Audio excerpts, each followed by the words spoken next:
Bonjour et bienvenue sur Évolutions intérieures. Je suis Amy Druhen et aujourd'hui je vais vous parler de comment construire une vision.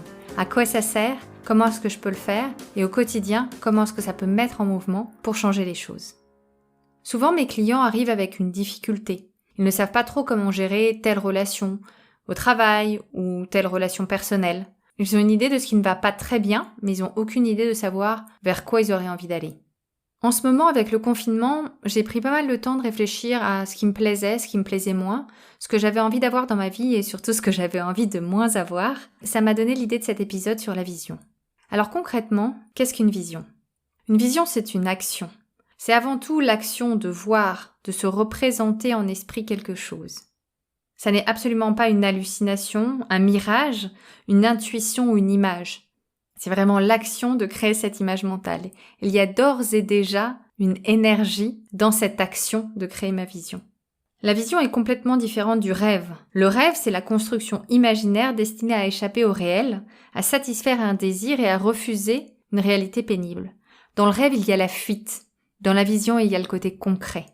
Le rêve nous éloigne de l'action. Il nous conforte un peu dans une chimère, dans un fantasme. Lorsque je poursuis le rêve de changer de vie et d'aller élever des chèvres dans le Larzac, il y a une partie de moi qui n'y croit pas du tout, voire 90% de moi n'y croit pas du tout. Mais j'ai ces rêves, un peu lointains, qui me confortent dans cette idée d'autre chose. La vision est beaucoup plus pragmatique, elle va me permettre de mettre en mouvement. La vision, c'est cette énergie qui me permet d'identifier et de me lever le matin. Souvent, on entend les sportifs parler de visualisation pour identifier leur performance idéale. Pour eux, c'est ça leur vision. C'est à ce niveau-là. Dans la compétition, à quel résultat j'ai envie d'arriver ? Comment est-ce que je vais me sentir ? Qu'est-ce qui va se passer dans la course à pied ? Cette vision, c'est de réfléchir concrètement à quoi est-ce que j'ai envie d'arriver d'ici 6 mois, d'ici 1 an. Dans le rêve, je rêve de quelque chose. C'est d'ailleurs un abus de langage. Je connais peu de personnes autour de moi qui disent « je rêve de faire ceci » et vraiment prennent une action. Il y a peu d'énergie derrière le rêve. Il y en a beaucoup plus derrière la vision. Celle-là qui va être incarnée dans nos tripes, celle qu'on va ressentir, celle qui va nous mettre le sourire aux lèvres quand je m'imagine la vivre, celle qui va me faire que je me lève le matin et que je fais un pas dans cette direction. Alors comment est-ce que je définis ma vision ? La première chose, c'est de faire un contrat avec soi-même. Dans la discussion que je vais avoir moi avec moi-même, tout est possible. Je m'autorise à m'affranchir de toutes les limites et de toutes les contraintes qui existent actuellement dans mon quotidien. Que ce soit des contraintes en termes d'argent, en termes de temps. Comment est-ce que je peux créer un espace dans lequel tout est possible ? Pourquoi créer un espace dans lequel tout est possible ? L'idée lorsqu'on construit une vision, c'est de s'affranchir complètement de nos contraintes, de nos limites, contraintes qui vont de toutes les façons exister ainsi dans notre vie quotidienne. Mais quand je m'autorise à construire ça, est-ce que je peux enlever ces limites mentales ?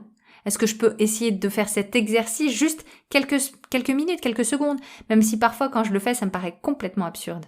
Essayez juste un tout petit instant de faire ce petit contrat avec vous-même. Une fois que vous avez fait ça et que vous êtes d'accord, réfléchissez à quel résultat idéalement vous auriez envie d'arriver. Dans 6 mois, dans 1 an, comment est-ce que j'ai envie que cette relation avec mon collaborateur évolue ? Qu'est-ce que j'aurais envie de construire avec cette personne ? Qu'est-ce que j'aurais envie d'avoir dans ma carrière dans 6 mois ? Est-ce un job de meilleure qualité, plus aligné avec moi-même ? Est-ce un job mieux payé ? Pourquoi ? Qu'est-ce que ça me permet de construire derrière ? Est-ce plus de temps avec mes enfants ? Pourquoi ? Et vous pouvez, avec ces pourquoi, réfléchir un petit peu plus en profondeur sur ce que ça veut dire pour vous. Quelles sont vos valeurs ? Qu'est-ce que vous avez envie de construire derrière ? Je vous invite à réfléchir aux résultats que vous avez envie de construire et non aux objectifs. Le côté objectif, pour moi, une énergie un petit peu négative. Je trouve qu'en termes de résultats, on est dans quelque chose de beaucoup plus concret. Une fois que vous avez ces résultats que vous avez envie de construire, vous avez une meilleure idée de la distance qu'il vous reste à parcourir entre ces résultats dans 6 mois, dans 1 an, et où est-ce que vous êtes aujourd'hui. À quoi ça sert de définir une vision si c'est pour ne jamais la réaliser ? Je vais quand même pas dire tout fort ce que je pense à peine, voire ce dont je n'ai pas conscience. Si je le fais et que j'y arrive pas, c'est sûr que je vais me sentir frustrée. C'est sûr qu'il y a une inquiétude à annoncer tout fort ce que j'ai envie de construire. Dans tout changement, il y a une part de risque. Et construire et communiquer cette vision exprime cette part de risque-là. Souvent, lorsque les gens veulent changer, ils veulent faire simplement différemment ou plus les choses qu'ils font déjà. Pour arriver à un réel changement, il est nécessaire de changer complètement les paradigmes. Il est nécessaire de repartir des résultats auxquels on veut arriver pour construire la réalité d'aujourd'hui. Pas faire plus ce que je fais aujourd'hui en espérant que les choses changent. Ça fonctionnera pas. Toute part de changement comporte donc un risque. Le risque de croire un instant que je peux modifier ces contraintes, alors que bien même, ça me paraît impossible de là où je me place. Ça demande un changement de perspective. Je me regarde pas aujourd'hui comment est-ce que je peux changer les choses, mais en partant de la vision que j'ai construite, comment demain je peux changer les choses? Qu'est-ce que je peux faire de différent? Et c'est là où la vision va nous permettre de nous mettre en avant, de nous mettre dans cette tension de l'action. Pour récapituler, qu'est-ce que la vision? La vision, c'est d'abord une action, celle de faire le choix de voir, de se projeter dans un futur idéal. Elle peut être définie sur plusieurs pas de temps, dans 6 mois, dans 1 an, mais également aujourd'hui. Quelle est aujourd'hui la journée idéale que j'ai envie de construire? À quel résultat j'ai envie d'arriver aujourd'hui, dans ma semaine?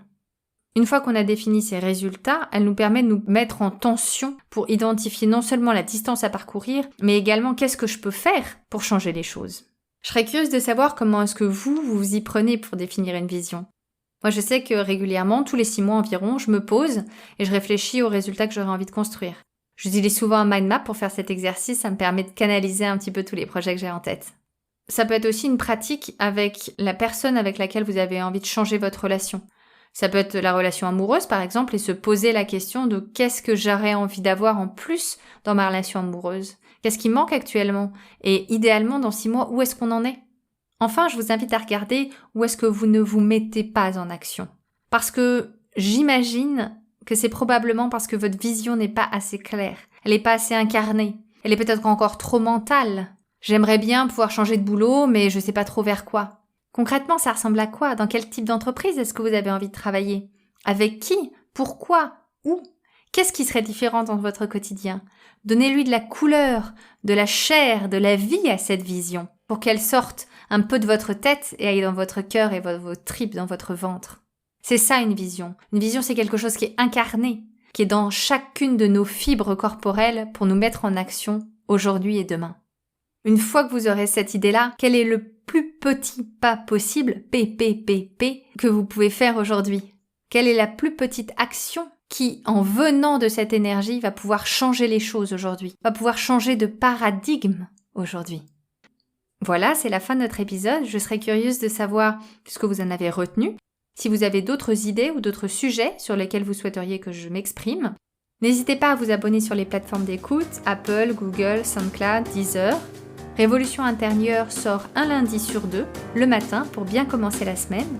Je serai ravie d'avoir vos sujets, vos commentaires et vos idées. Et d'ici là, bonne semaine. Merci et à bientôt.